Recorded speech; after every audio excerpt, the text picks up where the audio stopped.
KSRTC ordinary ബസ്സുകളിൽ സ്ത്രീകൾക്ക് സൗജന്യ യാത്ര കൊടുത്തതിന്റെ പശ്ചാത്തലത്തിൽ സ്വകാര്യ ബസ്സുകൾക്കും സർക്കാർ സഹായം വേണമെന്ന് ആവശ്യപ്പെട്ട ഉടമകൾ.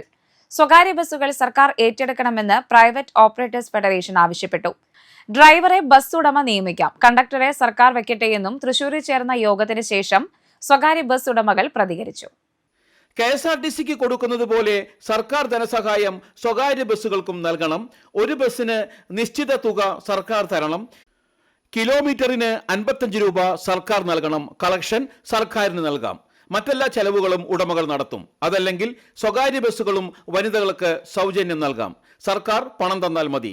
ഇതിന് രണ്ടിലും തയ്യാറല്ലെങ്കിൽ പകുതി വിലയ്ക്ക് ഡീസൽ നൽകണം. റോഡ് ടാക്സ് ഒഴിവാക്കണം. സ്വകാര്യ ബസ് ഉടമകൾ പ്രതികരിച്ചു. ബജറ്റിന് ശേഷം മുഖ്യമന്ത്രിയെ കാണുമെന്നും ബസ് ഉടമകൾ വ്യക്തമാക്കി.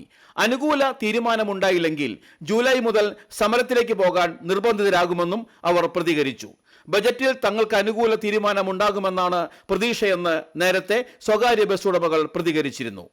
KSRTCയിൽ വനിതകൾക്ക് യാത്ര സൗജന്യമാക്കിയത് സ്വകാര്യ ബസ് മേഖലയെ കാര്യമായി ബാധിക്കുമെന്നും ആയിരക്കണക്കിന് ജീവനക്കാരുടെ തൊഴിലിന് ഭീഷണിയാകുമെന്നും അടക്കം സ്വകാര്യ ബസ് ഉടമകൾ നേരത്തെ പ്രതികരിച്ചിരുന്നു. വിഷയത്തിൽ കൂടുതൽ കാര്യങ്ങൾ ചർച്ച ചെയ്യാനാണ് പ്രൈവറ്റ് ബസ് ഓപ്പറേറ്റേഴ്സ് ഫെഡറേഷൻ ചൊവ്വാഴ്ച തൃശൂരിൽ യോഗം ചേർന്നത്. ഒരു ബസ്സിന് ഏതാണ്ട് 14,000 രൂപ 15,000 രൂപ ഈ ചെലവുകൾക്കെല്ലാം പുറമെ KSRTCക്ക് സർക്കാർ കൊടുക്കുന്ന ഒരു ദിവസം ഒരു വണ്ടി ഓപ്പറേറ്റ് ചെയ്യുന്നത്. അപ്പൊ അത് വെച്ച് ഞങ്ങളുടെ വണ്ടികൾ വാടകയ്ക്കെടുത്ത് സർക്കാർ